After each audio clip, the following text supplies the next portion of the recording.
Alors quels ETF composent mon PEA? Pourquoi les ai-je achetés? Avec quel horizon de placement? Quelle pondération représentent-ils dans mon portefeuille? Lesquels sont les plus performants, les plus diversifiés?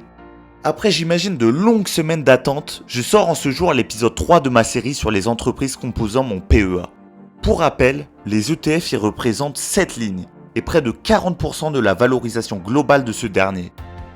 Mon objectif à court terme est d'avoir une pondération de 50-50 entre ETF et actions individuelles. T'ayant présenté les 3 premiers ETF dans l'épisode 2, je vais aujourd'hui t'en dévoiler 2 autres. Ce sont tout simplement 2 des 4 plus grosses pondérations de mon portefeuille. Elles représentent à elles deux près de 15% de la valorisation globale de mon PEA, soit plus de 15 000 €. Et oui, rien que ça. N'hésite pas à liker et à t'abonner si tu apprécies cette série, c'est ce qui aide le plus la chaîne pour le référencement. Et si ça t'intéresse que je fasse un épisode suivant où je te présente les 2 derniers ETF composant mon PEA, dis-le moi en commentaire. Si vous êtes nombreux à me le demander, cette vidéo sortira dans la semaine. Allez, assez bavardé, passons directement au vif du sujet.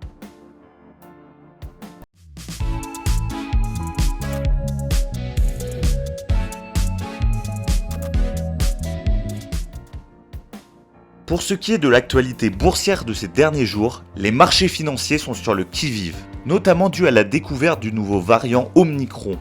Les marchés étaient donc historiquement hauts et demeurent toujours très hauts malgré cette légère correction. Cela représente à mon sens une opportunité de renforcer ses positions. Cette légère correction liée au Covid-19 n'a pas épargné mon portefeuille. Ce dernier s'établit désormais à une valorisation de 111 000 €. Néanmoins, je conserve tout de même une performance satisfaisante, de près de 27% sur l'année en cours et de près de 41% depuis l'ouverture de mon PEA il y a 2 ans. À titre de rappel, les ETF dont je vais parler ne sont pas des conseils en investissement. Je ne suis qu'un investisseur passionné comme toi qui souhaite te partager sa passion. Je souhaite que mes vidéos puissent donner des idées ou te permettre d'accélérer tes connaissances en investissement. Il convient de développer ton esprit critique avant d'investir. Pour information, les 2 ETF dont je vais te parler sont capitalisants et non distribuants, c'est-à-dire qu'ils vont réinvestir automatiquement les dividendes afin d'en faire profiter la croissance. Pour ce qui est de la 4e plus grosse pondération de mon portefeuille, avec une valorisation de plus de 6 000 €, il s'agit d'un ETF qui a eu une performance de près de 71% en 1 an et près de 700% en 5 ans. C'est un ETF Nasdaq 100 Daily Leveraged. Pour rappel, un ETF est un outil permettant de répliquer un indice boursier. Il permet donc d'investir sur un nombre conséquent d'actions en une seule ligne. Ces derniers permettent de battre une très grande majorité des fonds d'investissement professionnels sur le long terme. Concernant les ETF Daily Leverage, soit les ETF avec effet de levier en français, ils permettent de multiplier les hausses de l'indice comme les baisses. Par exemple, si l'indice CAC 40 progresse de 3% demain, alors l'ETF CAC 40 avec effet de levier x2 progressera de 6%. Il existe des ETF x2, mais aussi d'autres avec des leviers plus importants. J'ai investi sur cet ETF pendant le premier confinement, avec pour objectif de tirer profit au maximum du crash provoqué par le Covid-19. Je voulais également profiter de l'explosion du secteur technologique, secteur qui a fortement profité de cette crise. Le Nasdaq 100 correspondait à mon sens parfaitement à mes attentes et je ne suis clairement pas déçu de mon choix, vu la performance exceptionnelle générée. Pour rappel, le Nasdaq 100 est l'indice américain regroupant les 100 plus grosses capitalisations boursières américaines. Je compte prochainement alléger cette position, car à mon sens, la croissance sera moins impressionnante pour l'année 2022. Car bien que l'effet de levier semble l'outil miracle, il présente également un désavantage notable. La raison est purement mathématique, et elle s'appelle le beta slippage. Ce phénomène est dû au levier qui est remis à 0 tous les jours. Prenons un exemple pour que cela soit plus clair. Imaginons que le CAC 40 parte de 100, perde 10% en un jour et qu'il revienne à 100 le jour suivant. En pourcentage, il va faire moins 10%, puis plus 11,1%, soit 0%, pour revenir à son état initial. Mais est-ce que ton ETF x2 va également revenir à son niveau initial? Eh bien non, il va faire moins. Il va d'abord perdre 2 fois 10% pour arriver à 80%, dû à son levier x2, puis gagner 2 fois 11,1%, ce qui l'amène à 97,8%, soit une baisse de 2,2% et non de 0%. Sur le très long terme, ce phénomène s'accentue. C'est pour cela que cet outil doit être utilisé dans des situations précises, en cas de fort rebond notamment. Car plus le temps passe, moins la performance ressemble à du x2. Cependant, la volatilité reste double.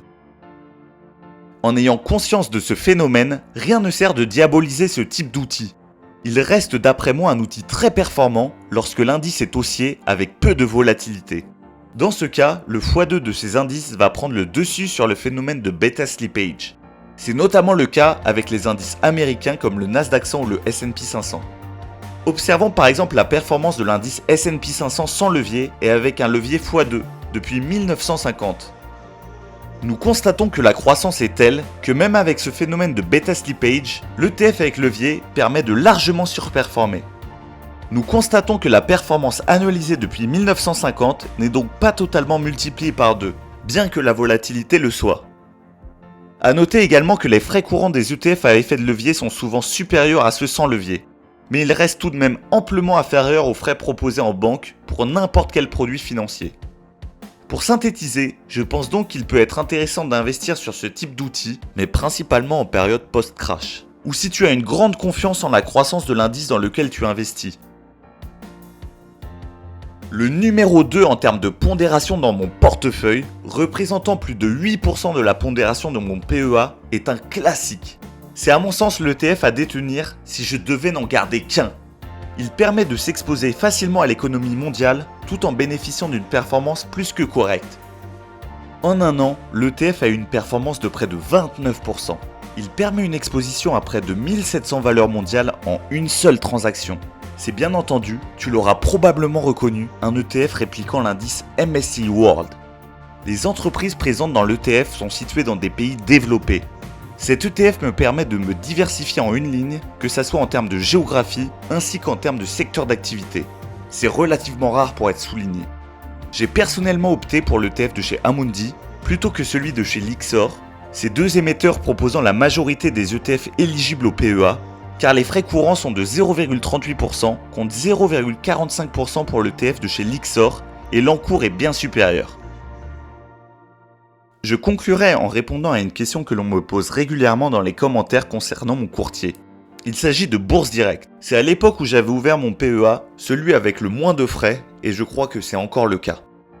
Je te mets dans la description de la vidéo les informations de parrainage à renseigner afin que tu puisses bénéficier de 50 € offerts à l'ouverture d'un compte. Il suffit de renseigner quelques informations me concernant.